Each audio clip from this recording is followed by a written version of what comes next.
when you say that you are the brain, the response is, what do you mean by brain? And you will say, well, obviously what I mean by brain, that hump of fat, right? Obviously more to it than that. I don't mean to underestimate the complexity, but this is the point I'm trying to make. If you take an apple and you cut the apple up into such small pieces, the apple ceases to exist. All that remains over are cells. So basically, you tried to cut it up to find what was there called an apple, and you never found it. All you found was cells. The cells just appeared as an apple, right? And you can't point. Can you point to a part of an apple that's not a cell? It's impossible. It's literally virtual. It's literally an appearance. An appearance of what? A virtual object of what? Well, in this case, the cells. Further proof: remove the cells from existence, and the apple vanishes, right? Because there's nothing there but cells. It's not like you can remove the cells and the apple can remain over, uncomposed of cells, because it's just cells, right? Now, the same is true for the brain. You can take that perceptible object, like you can take the apple, and you can cut it up into such small pieces that it ceases to be what you perceived as an apple or a brain. And if you do that, all you have remaining over are individual cells. I mean, like it's a thought experiment, right? If you cut it up to that degree, all you would have remaining over are cells. So it's the same thing with the apple. All that was there was cells. The cells appeared as a brain. If you remove the cells from existence, the brain vanishes. The brain was just an appearance of the cells. Is this deniable? Like, can this be disputed? Okay, so the brain is also virtue. It's an appearance. Can that be disputed? How can that be disputed? You remove the cells, the brain ceases to exist. It's an appearance of cells. The brain can't exist independently of the cells, because there's no substantive actual thing there called a brain as a fundamentally existent thing. It's just an appearance of the cells. Okay, so this already casts all of our perceptions into doubt. How hasn't anyone realized this? What the hell? But the problem is that, okay, so you say, okay, well, what I actually mean by that is cells, okay, another brain, but I'm the cells that compose the brain, and I am like a giant cell that appears as a brain. All right, the same problem applies. Those individual cells, they can be cut up to such a degree that what you perceived as a cell disappears, and all of its parts, like its organelles, like its microtubules, its freaking keratin proteins, whatever they're called, motor proteins, whatever they're called. Yeah, you can cut all of it up. The DNA also, you can cut everything up to such small pieces that all you have remaining over atoms. And therefore, the cell was an appearance of the atom, because if you remove the atoms, the cell vanishes, right? It ceases to exist. So it's not like you can take the cell and all of its functions and parts, and it can all exist independently of atoms, separate from them, because there's nothing there but atoms. You can't point to a single part of them that's not atoms. They're also an appearance. They're also like a virtual object. But in this time, can this be disputed? This time, they're an appearance of what? They're a virtual object of what? Atoms. All right. All right, so can that be disputed? So now what? Are you going to identify with the atoms that compose, that not even compose, but literally appear as the neurons in the brain? Are you going to then identify and say, okay, I was wrong. I'm not the brain, and I'm not the neurons, which appear as the brain. I am the atoms, which appear as the neurons. Got it. Ah, yes, I'm actually atoms, and I'm like a giant collection of countless atoms. A similar problem applies with the atoms. Similar problem applies. Before there is a discrete particle, an atom, a collection of many discrete particles, before there is any of that, there is an uncollapsed wave function, right? The wave-particle duality.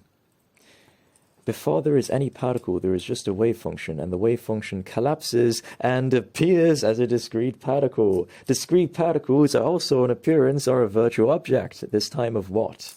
Of quantum waves, of the wave function. Can that be disputed? Does the wave-particle duality not exist? Yes, it does.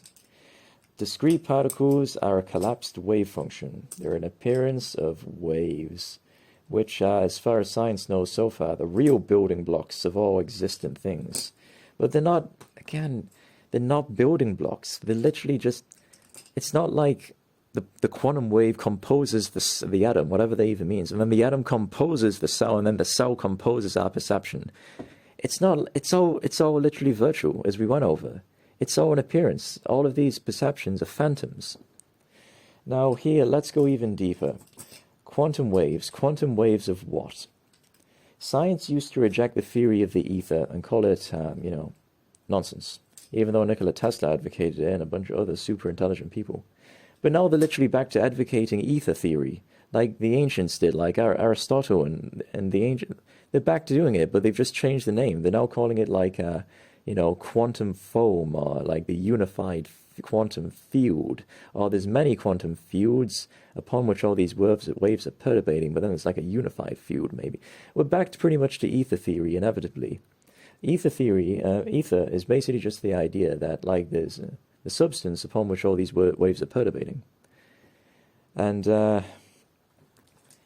in this case, it can also be described as highly, which is literally just like the binary code in a VR world. In fact, that is such a perfect metaphor, I can't even put into words how perfect it is. Just as in a VR world, you have a binary code running in the background of everything you perceive, which appears as everything you perceive. There is a hyper-advanced binary code running in the background of everything right now, which appears as all of your perceptions, which are hyper-advanced virtual objects. That is literally what's going on. And that hyper-advanced binary code, which appears as quantum waves, appears as a discrete collapsed wave, discrete particle, appears as cells, appears as neurons, appears as brain, that is highly, like a hyper-advanced binary code. And everything we just went over were pretty much like phantoms, just like the perceptible objects in a VR world.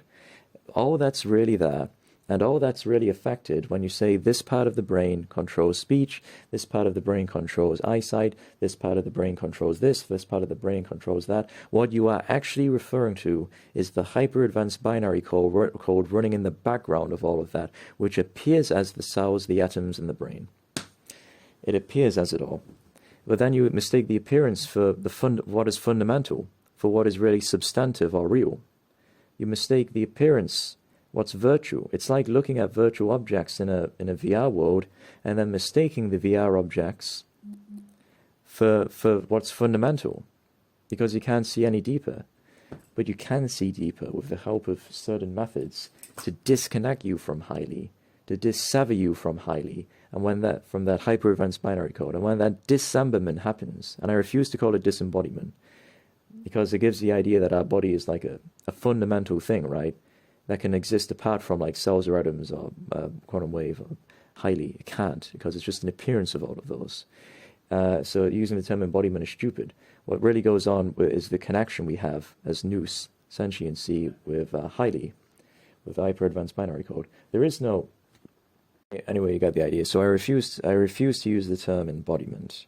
But if we can sever that connection, either via death and being resuscitated, or remaining dead, whatever, via theurgy, or via some substance which causes the disconnection, like the kaikion, if we can affect that disconnection, then we can see highly, and we can realize the world that is underlying highly, and that is the cosmos nuitos.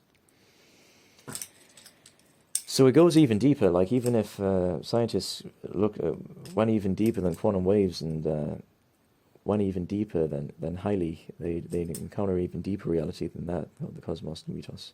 But the point is, that's sort of, I apologize, that's getting into theology. And that's, of course, not your experience, unless you can affect that disconnection.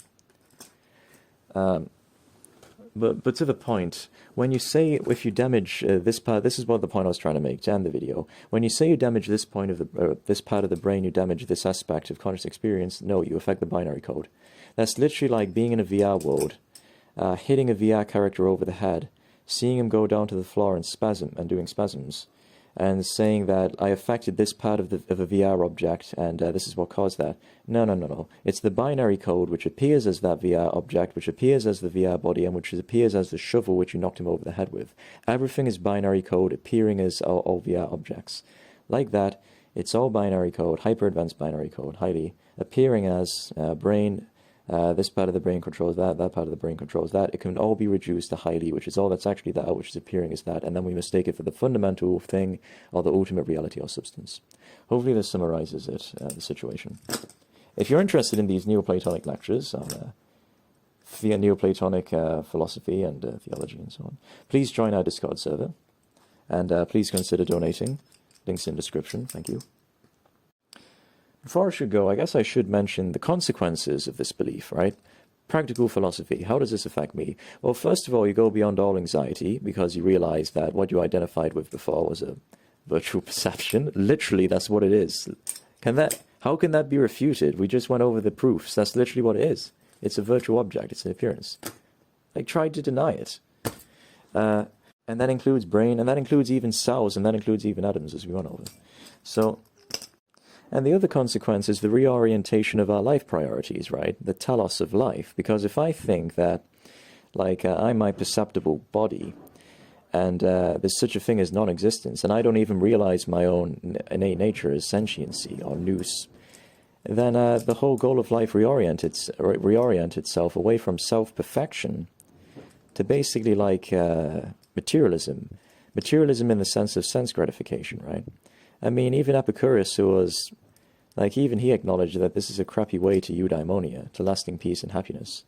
But nonetheless, it's the inevitable consequence of that worldview, which is why a society today, which is built on materialism, both in terms of sense gratification and in terms of, like, what my senses perceive as fundamental, which is retarded, but pardon my language, I apologize. Well, inevitably, then society becomes, like, materialistic, and then vices become the norm, and then everything just collapses into animalism, which is what we see now. But if I know my innate nature as sentiency or nous, which is hooked up to a hyper-advanced binary code, which is appearing as the body, which is appearing as cells, which is appearing as atoms, which is appearing as so on, quantum waves, then the whole goal of my life reorient itself. It's like, my God, I'm immortal, and what I do in this life actually really does affect, like, where I'll end up, like, with a human body, maybe go to heaven, maybe. So then the whole goal of life reorients itself towards virtue or self-perfection. How do I become a better person? How do I purify myself of the vices, like greed and lust and gluttony and envy and avarice? And how do I fill myself up with virtue, like humility and humbleness and knowledge and wisdom? And the whole goal of life reorient itself. And that expresses itself with the culmination of eudaimonia, is close to a permanent state of happiness as we can get. We cannot attain permanent happiness via, well, connected to highly, but we can attain as close to a degree as possible via virtue, and it will express itself in society with culture, art, architecture, caring for the poor and the needy, and so on. Let us take all this into